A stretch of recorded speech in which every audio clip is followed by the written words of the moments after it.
Nobody expected Oliver Ashworth to be the one to say it out loud. He was 63 years old, a constitutional historian at Edinburgh University, wore the same brown corduroy jacket for 14 years running, and drank his tea without sugar because, as he put it, some things should be what they are. His students thought him eccentric. His colleagues thought him stubborn. His ex-wife thought him impossible. She wasn't wrong. But, on the morning of April 9th, the morning the palace released its formal statement confirming Camilla Parker Bowles would henceforth carry the title of Queen Consort, a title the late Queen herself had quietly authorized, Oliver Ashworth sat down at his kitchen table, unfolded the newspaper, read the headline twice, and said the words into his tea. That's illegal. Not to anyone in particular. The flat was empty. Had been for 11 years. Just him, and the newspaper, and the low-gray Edinburgh light coming through the window like it had somewhere better to be, but couldn't quite manage it. He said it again. Louder. That's illegal. And then, he did what Oliver Ashworth always did when he found something the world had gotten wrong. He started writing. His name landed in the press 9 days later, which surprised him. He'd sent the letter to 4 people: his department head, a colleague at Oxford, a contact at the Constitutional Law Review, and his MP, whom he didn't particularly like, but felt was a necessary step. He hadn't sent it to journalists. He hadn't posted it online. He wasn't even entirely sure he had Oliver's age-appropriate social media accounts. The letter ran to 41 pages with footnotes. He later learned his Oxford colleague had forwarded it to a journalist friend, just as background reading, which was the kind of thing academics did to each other, and called collegial. The headline that appeared, Professor Brand's Camilla's title illegal in 41-page bombshell, was not the framing he would have chosen. His daughter Rosie called at 7 in the morning, which meant she'd seen it, and was calibrating her panic. She always called early when she was panicking, like getting ahead of the day gave her some structural advantage over it. Dad. Morning, love. Have you seen? Yes. Silence. The particular silence of a 31-year-old woman deciding which version of the conversation to have. Oliver waited. He was good at waiting. It was one of the things that had made him an exceptional historian and a difficult husband. They're calling you a monarchist extremist on Twitter. I'm not on Twitter. Dad, that's not the point I was making. I know what point you were making. He poured more tea. The Morning Light was doing the same weak, apologetic thing it always did. I'm also being called a Republican agitator on what I understand is a different part of Twitter. Both camps have gotten me wrong, which I find faintly encouraging. It suggests the argument is landing in the middle where it belongs. Another silence. A different kind. Are you okay? She asked. And there it was. The real question. The one underneath all the others. Oliver set down his mug. Outside, a pigeon landed on his windowsill, looked at him with the blank authority of something that had never once doubted its right to exist, and left. I'm fine, Rosie. You're going to get dragged on television. Probably. They'll make you look like a crank. They might. And she stopped. He could hear her breathing, that specific way she breathed when she was trying not to say something that would start an argument. She'd learned it from her mother. It was the only habit of Margaret's he'd ever found genuinely admirable. You're okay with that? He thought about it. Properly. The way he thought about all things, which was not quickly but not dishonestly. No, he said. I'm not okay with it. I just think it's what happens when you say true things in public, and I'm not willing to not say them. She was quiet for a long time. You sound like Granddad. Oliver smiled. The first real one of the morning. Your granddad was right about most things, and wrong about cricket, he said. I'll take it. The letter itself, the 41 pages that were now ricocheting around legal blogs and constitutional circles and the comment sections of newspapers Oliver had never read, was not, at its heart, a political document. That was what people kept missing. What the headline writers kept missing. What the furious callers to radio programs kept missing. Their voices hot with either offense or approval, depending on their priors. It was a procedural argument. Patient, layered, rooted in 3 centuries of constitutional precedent. The kind of argument that had to be built like a dry stone wall. Each piece interlocking, nothing held together by mortar or sentiment, just weight and fit and the logic of accumulated structure. Oliver's argument was this. The letter's patent of 1917, amended in 1952, established specific protocols for the conferring of royal titles upon consorts. These protocols required, in cases where a prior legal agreement existed, specifically, in cases where a consort had entered into a previous civil marriage that carried implications for their status under the Royal Marriages Act, a formal parliamentary instrument to supersede that agreement. No such instrument had been passed. The palace had simply announced. As if announcement were law. As if wanting a thing made it so. We have always been a country, he wrote in the letter's final pages, in the only moment that departed from purely academic register, that believes the form of a thing matters as much as the intention. A marriage conducted without a license is not a marriage. A will unsigned is not a will. A title conferred without the requisite instrument is not, in law, a title. It is a wish dressed in expensive clothes. He'd been pleased with that sentence. He was even more pleased when 3 constitutional barristers contacted him within 48 hours to say they agreed with him, and would he be willing to discuss further.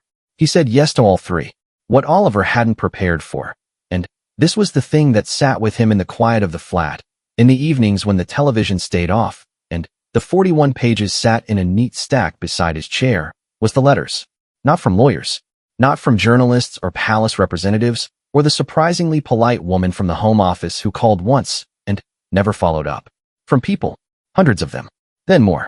Handwritten, some of them, which startled him in a way the television appearances hadn't. People still wrote letters by hand. He'd half forgotten that. An 80-year-old woman from Shropshire wrote to say she'd waited her whole life for someone to say plainly that the rules applied to everyone, that posh wanting wasn't the same as legal doing, and that her late husband had been a magistrate who'd said the same thing about planning permission disputes, and she thought Oliver would have liked him.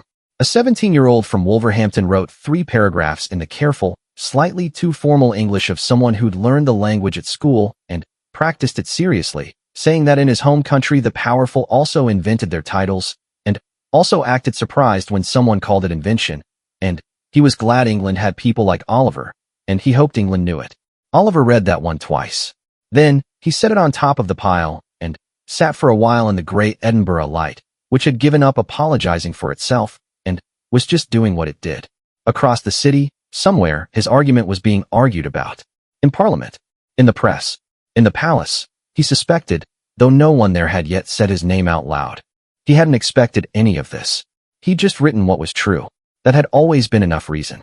It still was. To be continued in Part 2, The Palace Responds, and Oliver Ashworth walks into a television studio entirely unprepared for what's waiting. The green room smelled like synthetic lavender and the specific anxiety of people who had strong opinions and 45 minutes to broadcast them. Oliver sat in a chair that was too low for someone his height, holding a cup of coffee he didn't want, watching a television mounted to the wall play back a clip of himself he hadn't known was being filmed. Someone in the corridor outside the palace had apparently captured him on a phone camera 3 days earlier, walking away from the meeting with the palace legal team, and the clip showed 15 seconds of him pulling on his coat, looking at the pavement, and saying something to himself. The caption on the screen read, Professor Mouth's unknown words after palace summit. Defiance? Defeat? He'd been telling himself he needed a haircut. Professor Ashworth. He looked up. The woman standing in the doorway was not what he'd expected. She was young, maybe 25, with the precise energy of someone running on their 3rd coffee, and a career goal, and she was looking at him with an expression he couldn't quite read. Not quite pity. Not quite professional courtesy. Something in between that he suspected she hadn't meant to let through. I'm Priya. I'll be prepping you before you go on. Right. He stood. The chair released him reluctantly. What does that involve? Mostly I tell you the things you shouldn't say, and you don't listen to me, and then we go to commercial, and I give you the look. He blinked. She smiled. The professional mask had cracked, just slightly, just for a second. Sorry, she said. That was accurate, he said. I've been told I don't listen. By whom? A comprehensive list. I can provide it in footnotes. She laughed. A real one. Startled out of her. And Oliver thought, there it is. The thing he always looked for and rarely found quickly. The real person, momentarily surfacing through the role they'd been playing. Okay, she said, recovering. The host is going to come at you from 2 angles. Angle 1.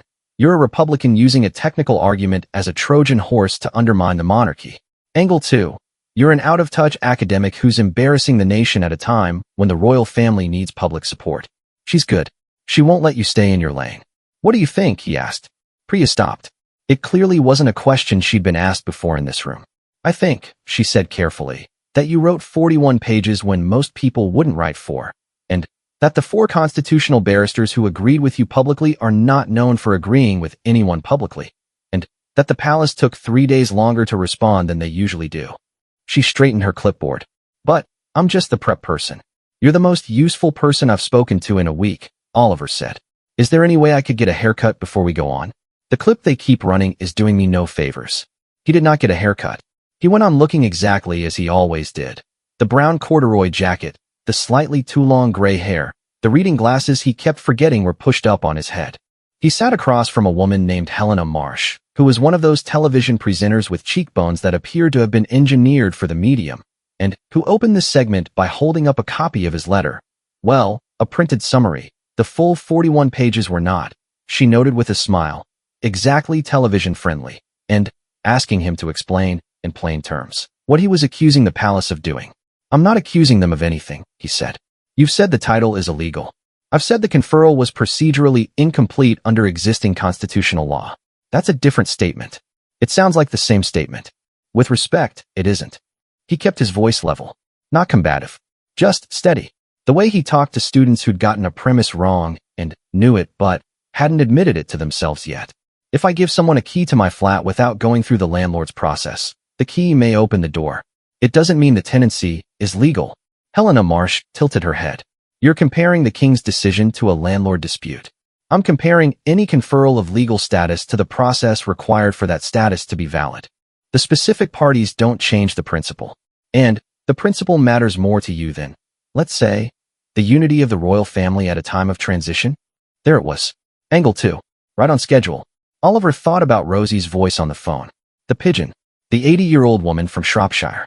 The 17-year-old from Wolverhampton who'd learned careful English and was watching to see if England meant what it said about rules. I think, he said slowly, that unity built on a procedural shortcut is not unity. It's performance. And I think this country, at its best, has always understood the difference. Helena Marsh looked at him, really looked at him, for just a moment, before the professional surface reassembled itself. We'll take a short break, she said to camera. In the commercial break, Priya appeared at his elbow with water and what might have been the look she'd promised. You're doing it, she said. Which part? The part where you make people feel like they haven't thought about something hard enough without making them feel stupid for it. You're doing it to her, and she doesn't know what to do with you. He drank the water. The studio lights were very bright and very hot, and he understood for the first time why television people always looked slightly glazed. She's going to ask about Diana, he said. It wasn't a question. Priya's expression confirmed it. She always does, she said. It's where she goes when the argument isn't going her way. He nodded, set down the water, pushed his glasses down from his forehead, where they had migrated again, to his face, where they belonged. I was 24 when Diana died, he said. Not to Priya particularly. Just, out loud, into the bright hot air of the studio. I was writing my doctoral thesis on the act of settlement. I remember where I was. Everyone does. He paused. But grief isn't legal precedent. The two things exist in different rooms. You don't have to choose between them. Priya looked at him for a moment. I'm going to tell people I prepped you for this interview, she said. Just so you know. He almost smiled. I'll put you in the footnotes. The Diana question came, as predicted, 3 minutes into the second segment. And Oliver did what he'd told himself he would do in the green room, in the flat, in the 14 years of waking up alone in the quiet Edinburgh mornings. He told the truth in the smallest necessary words. I have nothing but respect for what Queen Camilla has built since those years, he said. This isn't about her character. It isn't about history or old wounds. It's about whether the institutions we trust to govern us follow their own rules. The moment they stop needing to, we should all be worried. Not about the monarchy. About everything. Helena Marsh's cheekbones stayed perfect. But she didn't follow up. She moved to the next question, which was about the legal timeline, and Oliver answered it precisely and without drama, and the segment ended, and he walked off the set into the corridor where the synthetic lavender smell was slightly less aggressive, and Priya was waiting with his coat. Well, she said. Well, he agreed. His phone had 37 missed calls. He put it in his pocket, pulled on the coat, and walked out into the Edinburgh afternoon, which was doing its habitual gray thing, apologizing for the light it couldn't quite produce. He didn't mind it today. Some days the gray felt honest, like it wasn't trying to be anything other than what it was. He thought his grandfather would have understood that. To be concluded in part 3, the letter that arrived with no return address. And the one thing Oliver Ashworth hadn't prepared himself to feel. The letter arrived on a Tuesday. No stamp. No return address. Just Oliver's name on the envelope, written in the kind of handwriting that had been taught rather than developed. Upright, deliberate, each letter fully committed to its shape. The postmark was London. The envelope was heavy cream stock, the kind that cost more than it should, and said so without saying so. He opened it at the kitchen table, standing, still in his coat, because he'd come in from the post box and hadn't thought to sit down. There were 6 sentences. He read them once. Then he sat down. Then he read them again. The letter did not identify its writer. He suspected, with the bone-deep instinct of a man who had spent 4 decades reading between the lines of documents, that it never would. But it said this: Professor Ashworth, you have been told your argument is about procedure. You have told yourself your argument is about procedure. I want you to consider whether it is about something older than that. The rules exist not because those in power wrote them, but because those without power needed something written that even power had to obey. When you write your 41 pages, you are not writing about constitutional law. You are writing about that. Whoever you think I am, I want you to know that someone in a very old building read your letter very carefully. Some of us still believe the lock means something. That was all. 6 sentences. No name. Cream envelope. The handwriting of someone who had been taught care. Oliver set the letter down on the table. Outside, the Edinburgh Grey was doing its thing. A bin lorry groaned through the street below. Somewhere in the building, a door closed. He thought about Margaret. Not often. But now? The way she used to say he cared more about dead laws than living people. And the way he used to say they were the same thing. And the way neither of them had been entirely right. She'd cared about living people in the immediate, specific, breathing sense. He cared about them in the aggregate, in the long arc sense, in the sense of people who hadn't been born yet needing protection from people who were already old and powerful. They'd both been right, and they'd both been wrong, and they'd managed 14 years of mostly good marriage, and one spectacular slow collapse. And he thought about her now because the letter felt like something she would have understood that he was still figuring out. Those without power needed something written that even power had to obey. He pressed his hand flat on the letter. Stayed like that for a while. He called Rosie that evening. She picked up on the second ring, which meant she'd been waiting for him to call first, which was something she'd done since she was 9 years old and had learned that her father always came around, just at his own pace. I'm not on Twitter, he said. But I need you to tell me what's happening on Twitter. She laughed. It was a good laugh, her mother's laugh, wide and unguarded, the best inheritance she'd received. You want the good version or the bad version? I want the accurate version. Okay. He heard her settling into something.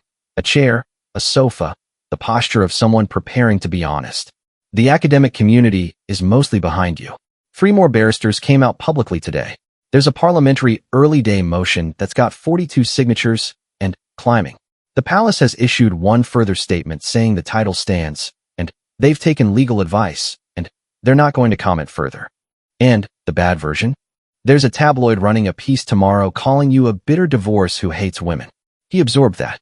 I don't hate women, he said. I know, Dad.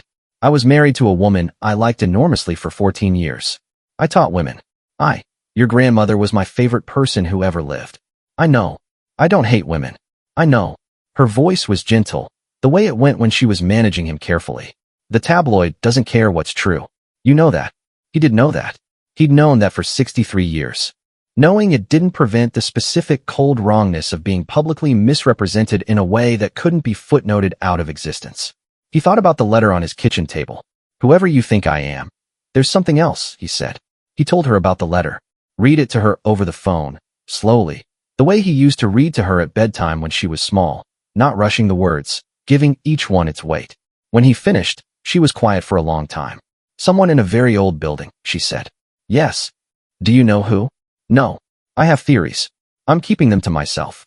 Another pause. Dad, she said. And her voice had changed. Gone softer.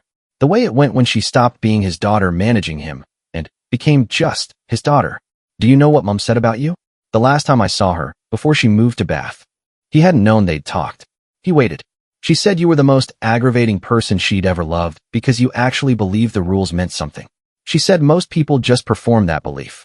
She said you were the only person she ever met who lived inside it. Oliver looked at the letter on the table. The cream paper. The careful handwriting. The 6 sentences that someone had taken great risk to put in an envelope and drop in a London postbox. The lock means something. I didn't do this to be right, he said. And his voice came out different than he'd planned. Rougher, somewhere in the chest. He hadn't realized until the words were out that they were true in a way he hadn't fully examined. I did it because no one else was going to. And because if you know something is wrong, and you stay quiet because it's inconvenient to say so, then the knowing doesn't do anyone any good. I know, Rosie said. I'm not a campaigner. I'm not a Republican or a monarchist or whatever Twitter thinks I am. I'm just a historian who actually believed his own subject, she said. He laughed. The first real one in days. It felt strange and good and necessary, the way laughing did when you'd been inside your own head too long. Your grandmother would have liked you enormously, he said. I know. You've told me. I'll tell you again. The parliamentary debate happened 6 weeks later. Oliver watched it on television, in his flat, with his tea unsugared and his corduroy jacket on because some things should be what they are. He watched 3 MPs argue his 41 pages with varying degrees of accuracy, and 1 MP argue them with remarkable precision, a woman from Derbyshire who had clearly actually read the thing and wasn't pretending otherwise. The outcome was inconclusive. These things always were at first. The law moved like a glacier, not fast enough for anyone's satisfaction, but in one direction, and with tremendous eventual force. He turned the television off before the summary panel could tell him what to think about it. Sat in the quiet. Outside, the Edinburgh evening was pulling in around the city, the light going the particular blue-gray that preceded dark, the color of something that had decided to stop apologizing and simply arrive. The bin lorry was gone. Somewhere below, a child was laughing at something in the street. Oliver picked up the cream envelope from where it had lived beside his chair for 6 weeks. He didn't read it again. He knew it by now. He just held it. The rules exist not because those in power wrote them, but because those without power needed something written that even power had to obey. He thought about the 80-year-old woman from Shropshire whose husband had been a magistrate, the 17-year-old from Wolverhampton with his careful English and his watching eyes, Rosie at 9 years old, waiting patiently for her father to come around, Margaret in Bath, telling their daughter that he was aggravating and meant it. He thought about what it cost to say a true thing in public. Not the tabloid versions of the cost. Not the television versions. The real cost. The quiet, private, unobserved cost. The 41 pages written alone at a kitchen table. The calls not returned. The way certainty sat in your chest like a stone you'd swallowed years ago and learned to carry, not because it was comfortable, but because putting it down would mean becoming someone you wouldn't recognize in the morning. Oliver Ashworth set the envelope back down. He had a lecture to prepare. 3rd year constitutional history. The Act of Settlement, 1701. He taught it 31 times. He would teach it differently this time. He was already thinking about how, outside, Edinburgh was doing what Edinburgh did.